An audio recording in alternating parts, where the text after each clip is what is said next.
ಮಹಾಭಾರತ ಯುದ್ಧ ಮುಗಿದ ನಂತರ ವೇದವ್ಯಾಸರು ತಮ್ಮ ಅಗಾಧ ತಪಸ್ಸಿನ ಶಕ್ತಿಯ ಫಲದಿಂದ ಆರೋಗ್ಯವಂತರಾಗಿ ಹಿಮಾಲಯದ ತಪ್ಪಲಿನಲ್ಲಿ ವಾಸ ಮಾಡ್ತಾ ಇರ್ತಾರೆ.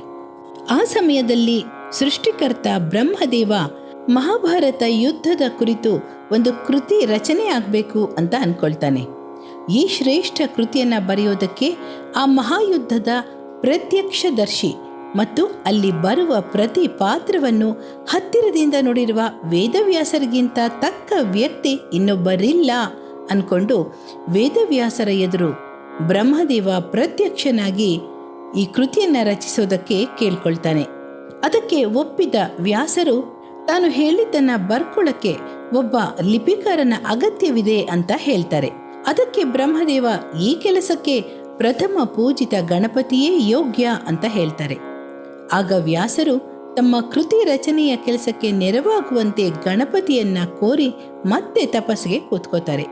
ಈ ತಪಸ್ಸಿಗೆ ಪ್ರಸನ್ನನಾದ ಗಣಪತಿ ವ್ಯಾಸರೆದುರು ಸಾಕ್ಷಾತ್ಕಾರಗೊಂಡು ತಪಸ್ಸಿಗೆ ಕಾರಣ ಏನು ಅಂತ ಕೇಳ್ತಾನೆ.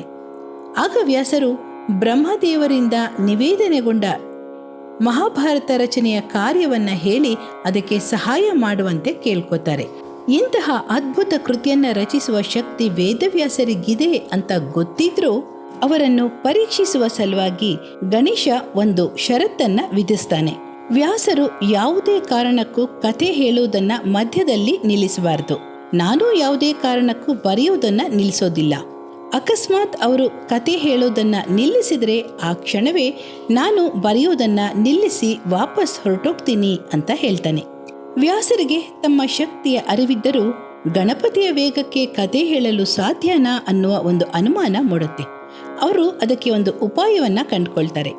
ಅದರಂತೆ ಅವರು ಗಣಪತಿಗೆ ನಾನು ಹೇಳುವ ಕಥೆಯನ್ನು ಅರ್ಥ ಮಾಡಿಕೊಳ್ಳದೆ ನೀನು ಬರೆಯೋ ಹಾಗಿಲ್ಲ ಅಂದಾಗ ಗಣೇಶ ಅದಕ್ಕೆ ಒಪ್ಕೊಳ್ತಾನೆ. ಅದರಂತೆ ಒಂದು ಶುಭ ಮುಹೂರ್ತದಲ್ಲಿ ಮಹಾಭಾರತದ ಕೃತಿ ರಚನೆ ಮಾಡೋದಕ್ಕೆ ಗಣಪತಿಗೆ ವಂದಿಸಿ ವ್ಯಾಸರು ಕತೆ ಹೇಳೋದಕ್ಕೆ ಶುರು ಮಾಡ್ತಾರೆ. ಅವರು ಹೇಳಿದ್ದನ್ನೆಲ್ಲ ಶ್ರದ್ಧೆಯಿಂದ ಕೇಳಿಸಿಕೊಂಡು ಗಣಪತಿ ಬರೆಯೋದಕ್ಕೆ ಶುರು ಮಾಡ್ತಾನೆ. ವ್ಯಾಸರು ತಮ್ಮ ಉಪಾಯದಂತೆ ತಮಗೆ ಕ್ಷಣಿಕ ವಿಶ್ರಾಂತಿ ಬೇಕು ಅನ್ನಿಸಿದಾಗ ಕ್ಲಿಷ್ಟಕರವಾದ ಮತ್ತು ಯೋಚನೆಗೆ ಒರೆ ಹಚ್ಚುವಂತಹ ವಾಕ್ಯಗಳನ್ನು ಹೇಳಿ ಅದನ್ನು ಗಣಪತಿ ಅರ್ಥೈಸಿಕೊಳ್ಳಲು ತೆಗೆದುಕೊಳ್ಳೋ ಸಮಯದಲ್ಲಿ ವಿಶ್ರಾಂತಿ ಪಡೆದು ಮತ್ತೆ ಕತೆ ಹೇಳೋದಕ್ಕೆ ಮುಂದುವರಿಸ್ತಾ ಇರ್ತಾರೆ. ಈ ಕೃತಿ ರಚಿಸುವ ಸಮಯದಲ್ಲಿ ಒಮ್ಮೆ ಗಣಪತಿಯ ಲೇಖನಿ ತುಂಡಾಗೋಗುತ್ತೆ. ಆಗ ವ್ಯಾಸರು ತಮ್ಮ ನಿರೂಪಣೆಯನ್ನ ನಿಲ್ಲಿಸೋದಿಲ್ಲ. ಗಣೇಶ ಸಮಯ ವ್ಯರ್ಥ ಮಾಡದೇ ಇರೋ ಹಾಗೆ ತನ್ನ ಒಂದು ದಂತವನ್ನೇ ಮುರಿದು ಅದನ್ನು ಲೇಖನಿಯಂತೆ ಮಾಡಿ ಮಹಾಕಾವ್ಯವನ್ನು ಯಾವುದೇ ಅಡೆತಡೆ ಇಲ್ಲದೆ ಬರೀತಾನೆ. ಇದರಿಂದ ಈ ಮಹಾಕಾವ್ಯ ಪವಿತ್ರ ಕಾವ್ಯ ಅನ್ನುವ ಹೆಸರನ್ನ ಪಡೆದಿದೆ.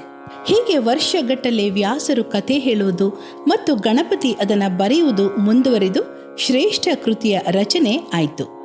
ಜೊತೆಗೆ ಮತ್ತೊಂದು ಕಥೆಯ ಪ್ರಕಾರ ಪರಶುರಾಮನ ಜೊತೆ ನಡೆದ ಕಾದಾಟದಲ್ಲಿ ಪರಶುರಾಮ ಎಸೆದ ಕೊಡಲಿಯಿಂದ ಗಣೇಶನ ದಂತದ ಒಂದು ಚಿಕ್ಕ ಭಾಗ ಮುರಿದೋಯ್ತು ಅಂತ ಹೇಳ್ತಾರೆ.